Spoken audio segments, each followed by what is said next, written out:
अगला question counsellor आनंद पटेल साहब जो न्यू हम ईस्ट लंदन से तशरीफ़ लाए हैं उनका है। जी। मैं काउंसलर आनंद पटेल साहब से दरख्वास्त करूंगा कि वो तशरीफ़ लाएँ और अपना सवाल करें। ये पहले भी तशरीफ़ ला चुके हैं? नहीं, वो एक और दोस्त थे विस्पंदन पंता जिसम था उनका, वो नहीं अब आया? अच्छा, आनंद पटेल साहब वेलकम। शुक्रिया आपका। हुजूर, मैं ये सवाल जानना चाहता हूँ आपसे। आपकी जमात के बहुत से लोग हमारे बरों में रहते हैं और मैंने सुना है कि उन्हें बहुत से तकलीफ उठाकर यहाँ आप आए हैं, फिर भी उनसे ज़्यादा हमें मालूमात नहीं मिलती है। अच्छा, तो मैं ये जानना चाहता हूँ ये क्या वजह है कि आपने जो जुल्म और सितम सहते हुए भी आज तक कोई आवाज़ बुलंद नहीं की। अर्ज़ करता हूँ, ये बहुत अहम सवाल है। तशरीफ़ रखें, मैं अर्ज़ करता हूँ। आप बिहार के हैं?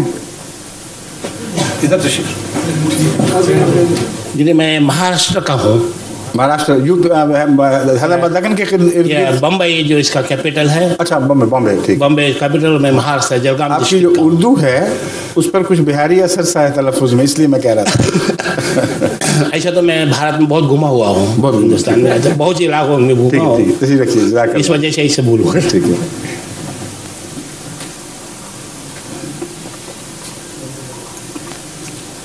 आपके सवाल के अंदर हमारी सच्चाई की एक इलामत छुपी हुई है जो मैं दिखाना चाहता हूँ आपको। हमें खुदा के नाम पर सख्तियाँ झीलने में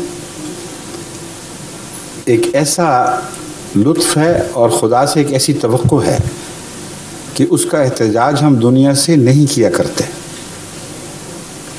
सिवाय एक सूरत के।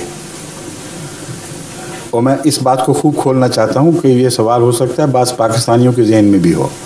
एक तरफ तुम कहते हो हम खुदा से इल्तिजा करते हैं, दूसरी तरफ तुम सारी दुनिया में बता रहे हो कि तुमसे क्या हो रहा है। तो ये क्यों तज़ाद है? और बता रहे हो तो हिंदुस्तानियों को क्यों नहीं बता रहे, बाकी सबको क्यों बता रहे हो? ये सवाल बहुत ही दिलचस्प सवाल सूरत इख्तियार कर चुका है। हम बताते तो हैं मगर हिंदुस्तानी दोस्तों को ज़्यादा नहीं बताते। ये है असल सूरत हाल। वजह यह है कि हम मज़हब के नाम पर पॉलिटिकल फ़ायदे उठाने के कायल ही नहीं हैं और इसको जायज़ नहीं समझते। हम जानते हैं कि पाकिस्तान और हिंदुस्तान के दरमियान एक सियासी दुश्मनी अपने इंतहा की तरफ बढ़ रही है और अक्सर लोग जो आप इन मुल्कों में देखते हैं, अगर वो नेशनलाइज हो भी चुके हों तो चूँकि पाकिस्तान के सॉइल का नमक खा के आए हैं, वही उनके रिश्तेदार हैं, इसलिए वो ये तो पसंद नहीं करेंगे कि पाकिस्तान से जिस मुल्क की इस वक्त दुश्मनी इंतहा को पहुंच रही है, कसूर की बहस नहीं दोनों तरफ से होगा, मगर है उनका सहारा लें। उनको मज़हब में हमारे कोई दिलचस्पी नहीं होगी, मगर ये दिलचस्पी ज़रूर होगी कि उनके सामने हम कवायफ रखें, हम सबूत पेश करें और उसको वो दुनिया में उछालें, इस गरज से नहीं कि एक मज़लूम कौम की हमायत हो, बल्कि इस गरज से कि एक दुश्मन मुल्क के ऊपर तबर रख सकें। ये ख़तरा है हमें जो दरपेश है। वरना हिंदुस्तान का अगर अपना तर्ज़ अमल इंसानी ताल्लुक़ात के दायरे में दाग से बाला होता और यकीन होता कि यहाँ ये मामलात को उलझाएंगे नहीं, ख़ुद यकीनन इंसानी कदरों से हमदर्दी रखते हैं, उनकी हमायत करते हैं और अपने मुल्क में यही हाल है, तो फिर बैद नहीं कि हम आपके पास भी आते। मगर हमने ये नहीं देखा, बरक्स देखा है। हिंदुस्तान में जो हिंदू मुस्लिम कशमकश जारी है, उसमें बाबरी मस्जिद से जो कुछ हुआ, उस कौम के पास हम जाएं और कहें कि मर्दान की हमारी मस्जिद शहीद कर दी गई, कोयटे की मस्जिद ये कर दी गई, फलां जगह ये हुआ, ये जायज़ बात नहीं। क्योंकि जहाँ उनके सामने उनका अपना ज़मीर उनकी अक़दार की हिफाजत नहीं कर सका, वहाँ वो हमारी अक़दार के लिए कहाँ लड़ेंगे। हाँ, अपने फ़ायदे की खातिर इन कवायफ को इस्तेमाल करने का एहतमाल है, इसलिए मैं पसंद नहीं करता कि अहमदी हिंदुस्तान के कंधे पर बंदूक रख के अपने मकासद हासिल करने की कोशिश करें, क्योंकि मैं तो अपने खुतबे में जब पाकिस्तान को जुल्मों पे क्रिटिसाइज़ करता हूँ तो हिंदुस्तान को भी करता हूँ, और कभी मैंने दबी हुई बात नहीं की। अमेरिका को भी करता हूँ, इंग्लिस्तान मुलव्वस हो तो उसको भी करता हूँ, कभी परवाह नहीं की कि जिस हुकूमत के साए में बैठा हूँ उनके सामने हक़ बोलने में मेरा नुकसान हो जाएगा। तो ये बैनुल अक़वामी सच्चाई की हिफाजत के लिए ज़रूरी है कि इक़्तिसादी या सियासी अगराज़ की खातिर अपने मजहबी मामलात को दुनिया के सामने न डालें। कहाँ जहाँ ज़रूरी है वहाँ बात करें, और वो ज़रूरी क्यों हो जाता है वो मैं अर्ज़ करता हूँ। हमारी तारीख़ में हम पर जुल्म पहली बार तो नहीं हुआ। जब हज़रत मसीह मौऊद अलैहिस्सलाम ने ऐलान फरमाया, दावा कादियान से दावा किया है, तो सारी तारीख़ गवाह है मुसलसल उस वक्त से जहाँ जहाँ अहमदियत ने सर उठाया है, जहाँ जहाँ अहमदियत का बीज बोया गया है, वहाँ उसको पामाल करने के लिए हर कोशिश की गई है। सारी तारीख़ में कभी आप ये नहीं देखें कि जमात अहमदिया ने दुनिया के सामने ये मामले उठाए हों। उसकी वजह यह है कि पहले ये एक ऐसा मज़मून था जिसका इनफरादी कोशिशों से ताल्लुक़ था, हुकूमतें मुलव्वस नहीं थी।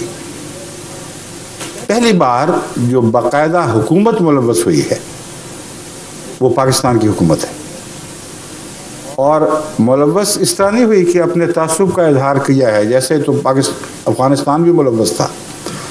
कानून साजी के ज़रिए अहमदियों से उनके तमाम बुनियादी हकूक़ छीनने की कार्रवाई में पाकिस्तान तन्हा है और मुमताज़ है। किसी अरब मुल्क ने भी ये बात नहीं की। इसलिए हम अरब ममालिक में बिल्कुल ज़्यादा जातियाँ हो जाती हैं, कुछ लोग कैद हो जाते हैं, हम जानते हैं, होता है, मज़हब की खातिर कुर्बानी देनी पड़ती। और जब पाकिस्तान में हुकूमत ये करती है तो हमें दुनिया को बताना पड़ेगा कि ये दो किश्तियों में पाँव रख कर चलने वाला मुल्क है। तुम्हारी तरफ आता है, यूनाइटेड नेशंस में अपने हकूक़ मांगता है, दुनिया की दूसरी आलमी बरादरी की तंजीमों में जाता है और कहता है हम उन सब अक़दार के अलमबरदार हैं जिन पर हमने दस्तखत किए हुए हैं, और अमलन ये सलूक है। डेमोक्रेसी के दावे करता है, और डेमोक्रेसी के नाम पर इंसान को, अपने मुल्क के बाशिंदों को उनके बुनियादी इंसानी हकूक़ से महरूम कर रहा है। बस हमारा एहतजाज महज मजहबी दुश्मनी के नतीजे में होने वाले मजालिम के मुतल्लिक नहीं है। हमारा जो एहतजाज है वो इस दोगलेपन के ख़िलाफ़ है, और खुल कर ये बात दुनिया के सामने आनी चाहिए कि इस मुल्क से जब तुम मामलात करते हो तो मालूम होना चाहिए कि इनका ये किरदार है। इनको दबाव डालें, इन पर जोर दें ताकि बुनियादी इंसानी हकूक़ फिर बहाल हो जाएं। फिर भी चलता रहेगा। हमने कब अमेरिका के सामने जाके कहा है कि फ़लाँ आदमी बेचारे कोई पकड़ा गया, ये किया गया, वो किया गया, इनकी हिमायत करो? मैं तो उसूलन इस बात के ख़िलाफ़, मैं तो एक उसूली जंग का कायल हूँ। और जब तक पाकिस्तान में ये लेजिस्लेशन कायम है जिसने डेमोक्रेसी को पामाल करते हुए मज़हब के मामले में उस वक्त दखल दिया जबकि डेमोक्रेसी मज़हब के नाम पर दखल देने की इजाज़त ही नहीं देती, कहीं उसका तस्वुर मौजूद नहीं। जब तक इस साल पर कायम है ये एहतजाज हम दुनिया के सामने करते रहेंगे, और ये हमारा फरीज़ा है और हमारा हक़ है। समझ गए? शुक्रिया। हुज़ूर